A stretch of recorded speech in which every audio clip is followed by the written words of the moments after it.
Salat adalah tiang agama, pondasi dari agama yang kita anut. As-salatu imaduddin, faman aqamaha faqad aqamad-din. Salat adalah tiang agama, barang siapa yang mendirikannya maka dia telah mengokohkan agama. Suatu bangunan bisa dikatakan kuat dan kokoh ketika tiangnya kuat. Ketika tiang pondasinya kuat, pondasinya bagus, ditata dengan baik, maka bangunan tersebut akan menjadi kuat. Tidak mudah diombang-ambing, tidak mudah roboh dan lain sebagainya.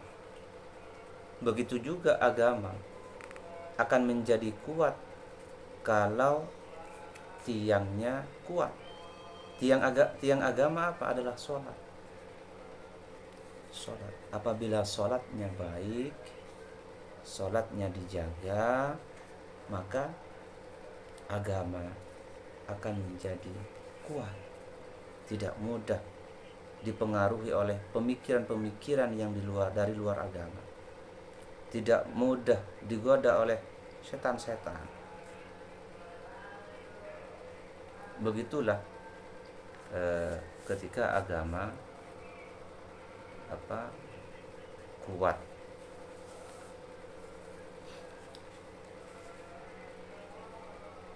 Oleh karena itu, karena sholat menjadi pondasi daripada agama, kita harus memperbaiki sholat, harus menata kolbu, menata hati.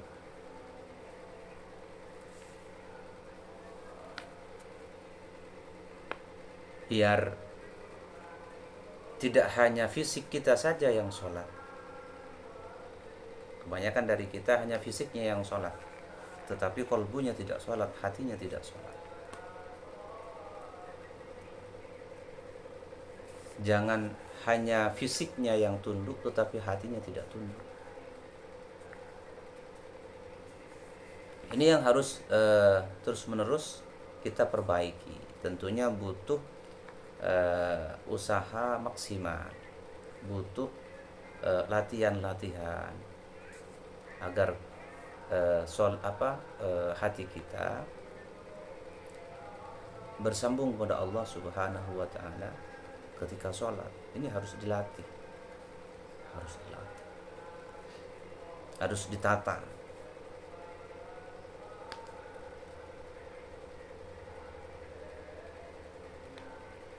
Ada beberapa cara yang bisa membuat sholat itu khusyuk. Artinya sholatnya bukan hanya fisik, tetapi hatinya juga sholat. Di antaranya ulama mengatakan harus faham maksud atau makna daripada bacaan-bacaan dalam sholat. Itu penting. Memahami makna atau maksud bacaan-bacaan dalam sholat. Tetapi memahami makna di sini tidak kemudian maknanya dibaca satu-satu. Tidak kemudian maknanya dibaca dengan lisan. Justru ketika dilafalkan dengan lisan itu berbahaya, bisa membatalkan sholat.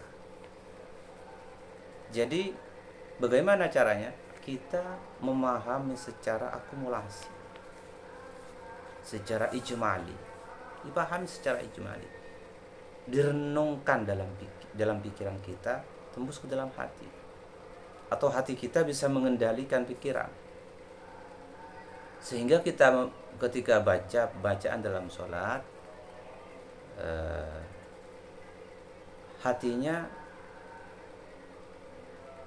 bergetar, ada sambungan, ada koneksi kepada Allah Subhanahu wa ta'ala. Bukan hanya lisannya yang membaca. Diresapi, pengertiannya diresapi, direnungi dalam hatinya, sehingga sholatnya menjadi sholat yang khusyuk.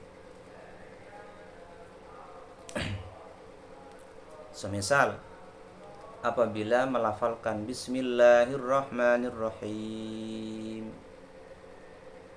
lintaskan dalam hati kita, lintaskan dalam hati bahwa dengan membaca basmalah itu niat kita adalah at-tabarruk, ya, bertabarruk dengan basmalah, bertabarruk. Dan fahami maknanya, wafham anna maknaha, fahami maknanya, annal umura kullaha billah, bahwa setiap urusan, setiap perkara Allah yang mengatur, Allah yang berkuasa. Itu yang harus kita lintaskan dalam pikiran. Wa annal murada bil ismi huna al musamma, yang dimaksud dengan ismun di sini bukan hanya nama, tetapi yang dimaksud adalah yang memiliki nama. Kadang orang sudah mengaku kenal dengan Allah, tetapi kenalnya hanya sebatas nama, tidak kenal dengan yang pemilik nama. Itu banyak ya, banyak yang hanya sebatas kenal sebatas nama saja, tahu nama-namanya, tahu sifat-sifatnya, tahu, tetapi tidak tahu pemilik namanya siapa. Ini sebenarnya sudah sangat dalam bahasanya. Wa makna alhamdi anna syukra lillahi idza an-ni'amu minallahi wa idza qulta ar-rahman ar-rahim. Apabila melafalkan ar-rahman ar-rahim, fa ahdir fi qalbika jami'a anwa'i lutfihi litattadhiha laka rahmatuhu. Apabila membaca ar-rahman ar-rahim, maka hadirkan dalam hati kita semua macam-macam rahmat Allah Subhanahu wa ta'ala. Lintaskan dalam hati bahwa Allah itu maha penuh kasih sayang, bahwa Allah itu maha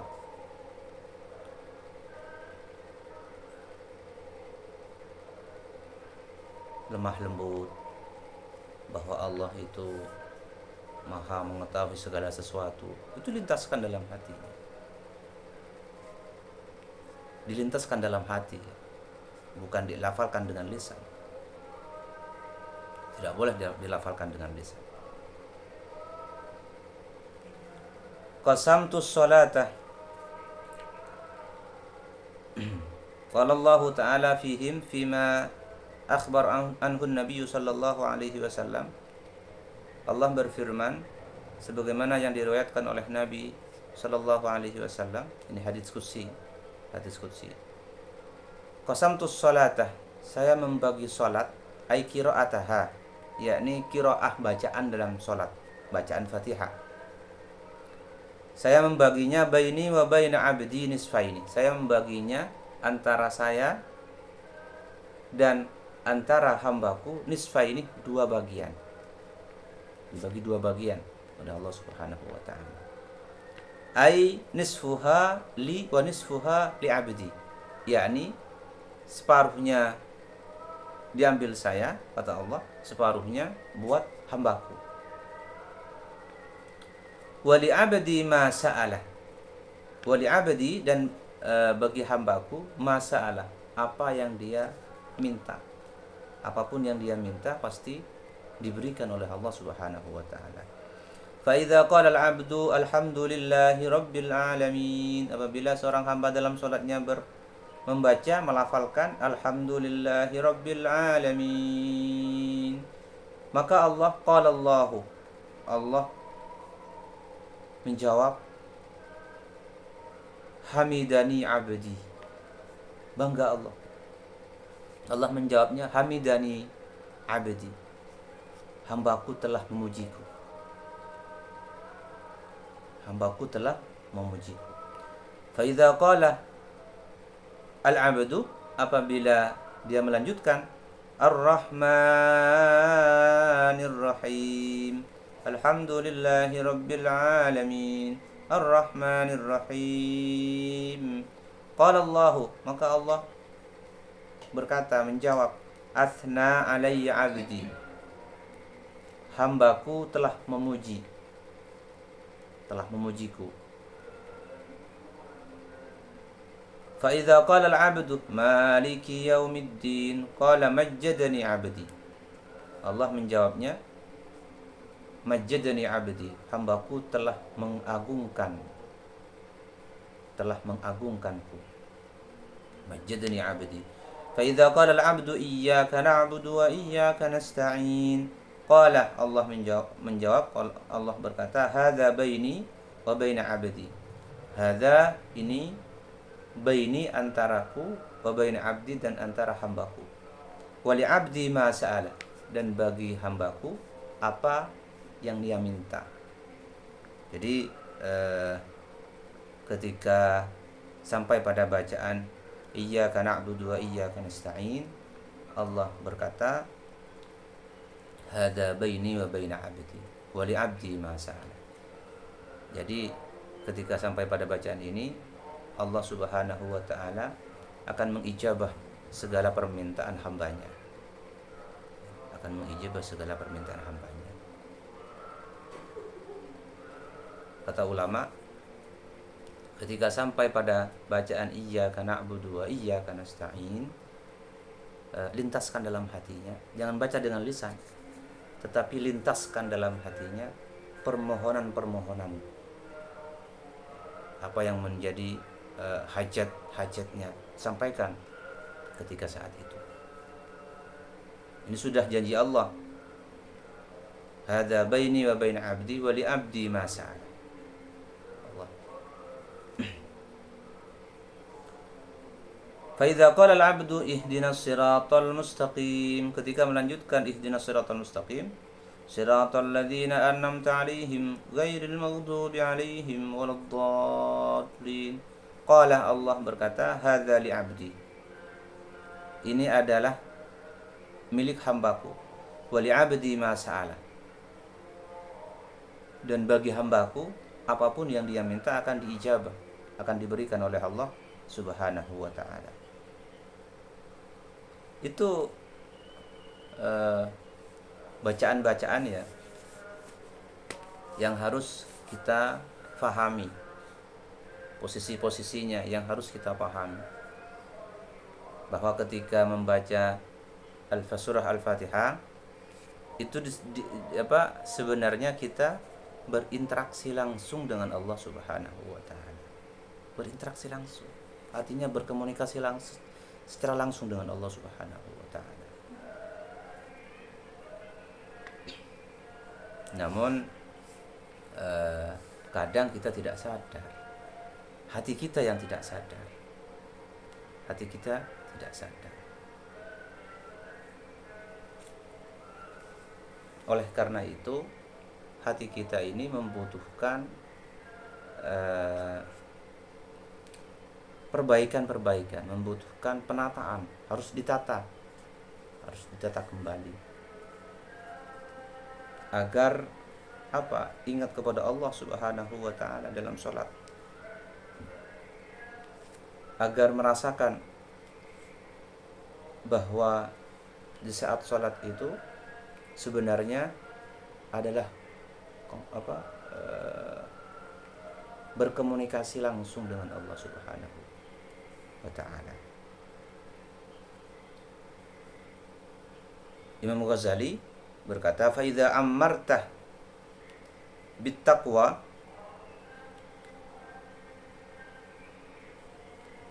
batina qalbika fa inda dzalika tartafi'ul hujubu bainaka wa baina rabbika wa tankashifu laka anwarul ma'arifi wa tanfajiru Allah min qalbika ya nabiul hikami wa tattadihu laka asrarul mulki wal malakut. Insyaallah. Fa idza ammarta, apabila kamu memenuhi batina qalbika, memenuhi batina qalbika, dalam hatimu. Dalam hati dipenuhi dengan apa? Dipenuhi dengan at-taqwa.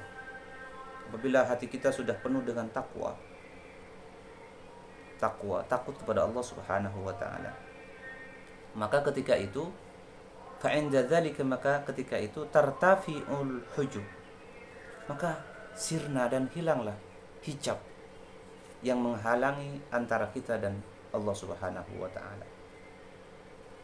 Hilang, hijabnya hilang, sirna. Sehingga apa? Sehingga hati kita bisa merasakan bertemu dengan Allah Subhanahu wa taala. Kalau hijabnya sudah tidak ada, wa tankashifu laka anwarul ma'arif, dan pada saat itu juga akan terlihat dengan jelas cahaya-cahaya ma'rifat, cahaya-cahaya ma'rifat.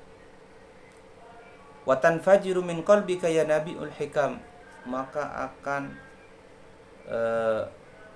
keluar, ya, akan keluar dari hati kita sumber-sumber hikmah, sumber-sumber hikmah. Wa tattadihu laka asrarul mulki, saat itulah akan terlihat akan terlihat jelas, ya, tampak jelas rahasia-rahasia Allah Subhanahu wa taala. Ini sudah tingkatan sangat tinggi, ya. Sudah mukasyafah. Mukasyafah itu artinya sudah melihat Allah Subhanahu wa taala tanpa hijab. Siapa yang bisa menembus itu? Yang bisa menembus hijab ini yaitu orang yang sudah hatinya penuh dengan takwa. Hatinya penuh dengan takwa. Takut kepada Allah Subhanahu wa taala. Maka ketika Rasulullah ditanya tentang takwa, Rasulullah menjawab, "At-taqwa hahuna," kata Rasulullah. Takwa itu di sini. Takwa itu dalam hati. Sebenar-benarnya takwa dalam hati. Itu. Mudah-mudahan kita diberikan keistiqomahan sehingga kita bisa menemukan Allah dalam hati kita. Sekian, mudah-mudahan bermanfaat.